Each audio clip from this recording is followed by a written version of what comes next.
Imagine walking into a grocery store today with a $100 bill, and tomorrow, that same bill can't even buy you a loaf of bread. It sounds like a ghost story from 1923 Weimar Germany, or modern-day Venezuela, but the math suggests it's becoming an American reality. Right now, the US national debt is exploding by $1 trillion every 100 days. It's a number so large it has lost all meaning to the human brain. But for the elite, it's not just a number, it's a countdown.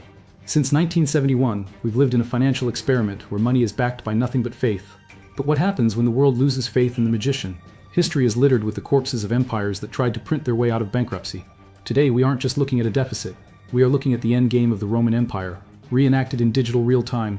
Before we go further, you must understand a fundamental truth that mainstream media refuses to whisper. The United States debt is not a loan that will ever be repaid. In the halls of power, debt is not a burden. It is a permanent feature of a system designed for systemic insolvency. We are told that we are a wealthy nation, yet we are currently on a fiscal trajectory that even official projections label as unsustainable. By the year 2029, the public debt will surpass the record levels seen after World War II, eventually skyrocketing toward 156% of GDP. This is not a temporary shortfall, it is a structural decay, where mandatory spending and interest costs act as a financial parasite, consuming the host from the inside out. This engine of extraction operates on three lethal pillars. First, there is infinite issuance, a constant expansion of the money supply to finance deficits that have averaged nearly double their historical norms. Second, we rely on forced demand, or the petrodollar, which mandates that the world use our currency even as we debase it. And third, we utilize yield suppression, where the central bank manipulates interest rates to stay below the real rate of inflation, effectively stealing the purchasing power of your savings to pay off the government's creditors. This isn't just bad policy, it is the unpleasant monetarist arithmetic that guarantees your dollar today will be worth cents tomorrow. When the debt grows faster than the economy, the government has already defaulted in spirit. They simply haven't told you yet because they are too busy using your future labor as collateral for a bill that can never be settled. If this system is so fragile, and the math so obviously broken, why was it ever built this way in the first place? To understand the present decay, we must travel back to August 15, 1971, a Sunday evening when the world's financial heartbeat changed forever. President Richard Nixon sat before a television camera and announced the temporary suspension of the dollar's convertibility into gold. This was not a strategic upgrade, it was an act of desperation. For decades, the United States had enjoyed the exorbitant privilege of the Bretton Woods system, but the bill for the Vietnam War and the expansive Great Society social programs had finally come due. The gold vaults at Fort Knox were emptying as foreign nations, sensing a weakening empire, began demanding real metal for their paper dollars. Nixon faced a choice: drastically cut spending and trigger a depression, or break the gold standard. He chose the latter, effectively defaulting on the world. This Nixon shock transformed the dollar from a receipt for gold into a fiat currency, money backed by nothing but the government's promise and its ability to tax your future. We transitioned from a gold-backed system to a debt-backed system, where money is literally conjured into existence through the issuance of treasury bonds. In this new reality, the more we spend, the more money we create, and the more debt we must service.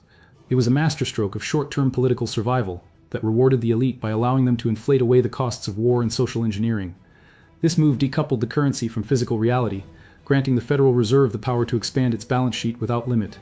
This solved the immediate crisis of 1971, but it planted the seeds of a monster that now requires trillions of dollars just to stay awake.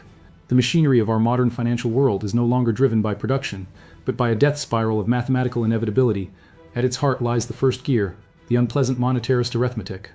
When the national debt is projected to skyrocket to 156% of GDP by 2055, the government reaches a point of no return. They cannot tax enough to cover the interest, and they cannot cut spending without causing a revolution. This leaves them with only two exits: a hard default or a silent one through inflation. They will always choose the latter. Inflation is the perfect crime. It's a hidden tax that reduces the real value of the government's debt by eroding the purchasing power of every dollar in your pocket. By the time you realize your savings have been halved, the state has already liquidated its obligations with the wealth it took from your future. This leads us into the second gear, fiscal dominance.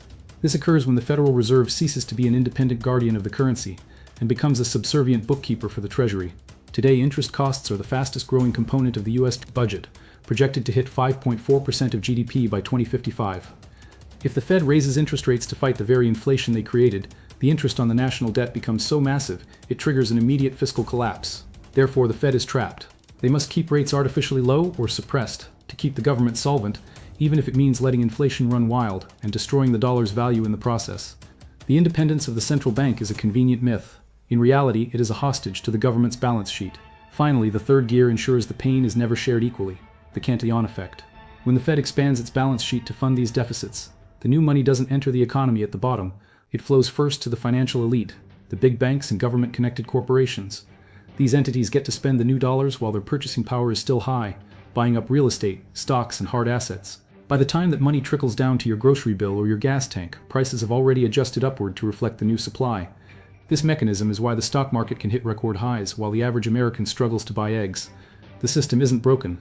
It is working exactly as intended to transfer wealth from the productive class to the political class.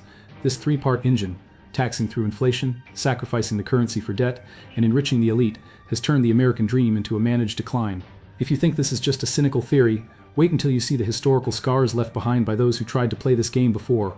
History is not just a collection of dates. It is a laboratory where the same experiments in currency debasement have been conducted with devastating results. Consider the Roman Empire, the original architect of the debt-fueled collapse. To fund endless wars and a bloated bureaucracy, emperors began shaving the silver content of the denarius.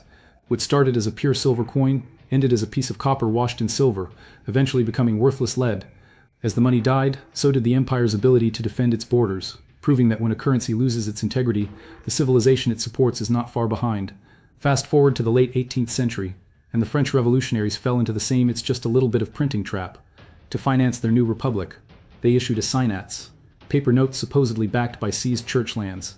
But as the printing presses ran faster to keep up with the mounting deficits, the value of the paper collapsed, leading to food riots, economic paralysis, and eventually the very chaos that fed the guillotine. It was a brutal reminder that you cannot print prosperity, you can only print the seeds of your own destruction. Some argue the United States has a secret weapon because we successfully inflated away our debt after World War II. Back then, the debt-to-GDP ratio peaked at 107%, yet the economy grew its way out. But here's the cold truth the optimists ignore.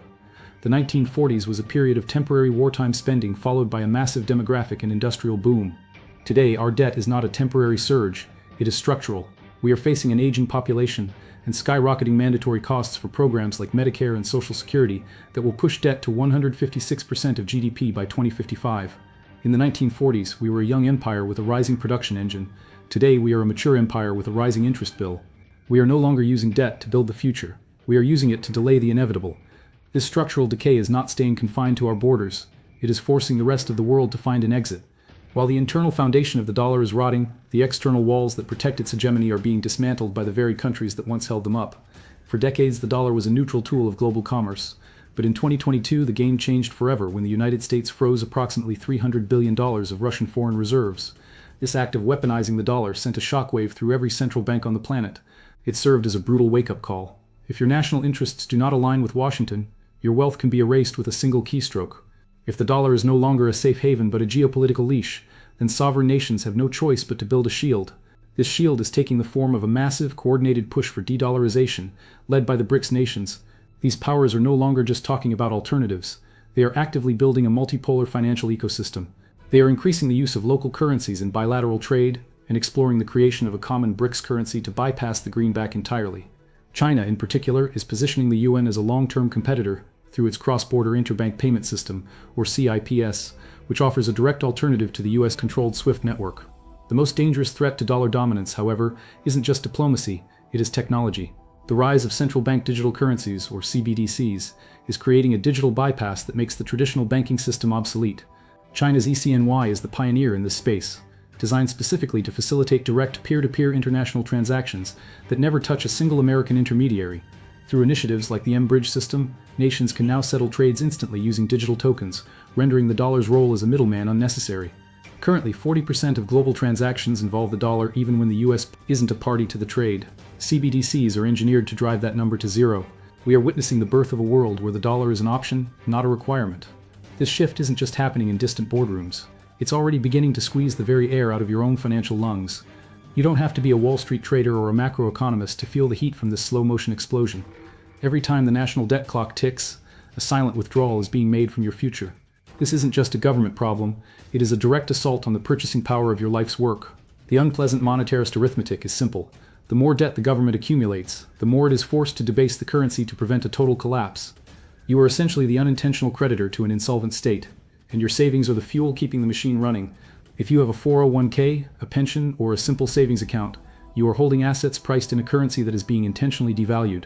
High debt levels crowd out private investment and slow economic growth, meaning your investments have to work twice as hard just to stand still. This is the fiscal dominance trap. The government's need to service its massive interest bill, which is projected to reach 5.4% of GDP, means they cannot afford for you to have a strong dollar. They need inflation to shrink the real value of what they owe, which simultaneously shrinks the real value of what you own. The system is designed so that you pay the bill for their structural failures through the inflation tax. As the US continues on this unsustainable fiscal path, the exorbitant privilege we've enjoyed for decades is being traded away to buy a few more years of stability for the political class. You are being trapped in a managed decline where your labor is being used as collateral for a debt you never signed for. The reality is cold.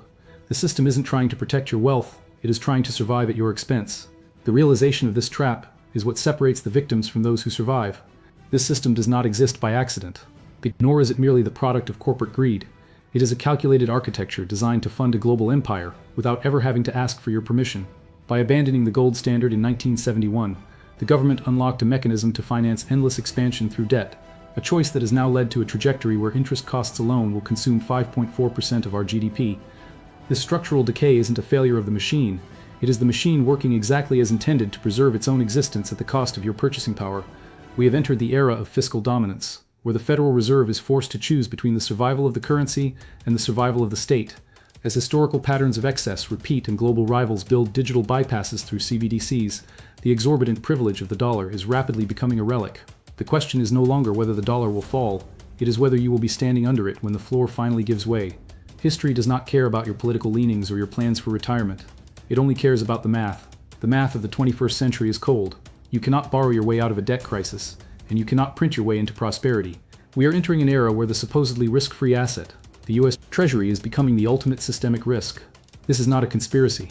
It is a cycle of fiscal expansion and currency debasement that is repeated throughout human history. The global elite are already moving their chips off the table, diversifying into gold, hard assets, and decentralized protocols, because they know the game is changing. This trajectory is unsustainable, and the exorbitant privilege we have enjoyed for decades is rapidly becoming a historical relic. If you have found value in this deep dive into the mechanics of power and money, press 1 in the comments below to let us know you are watching closely. This is only the beginning of a profound global shift. To ensure you do not miss the next chapter of this unfolding history, subscribe to Financial Money History. Knowledge is no longer just power. It is the only form of insurance that still works. The system is designed to trap the unaware. Do not be one of them. See you in the next investigation.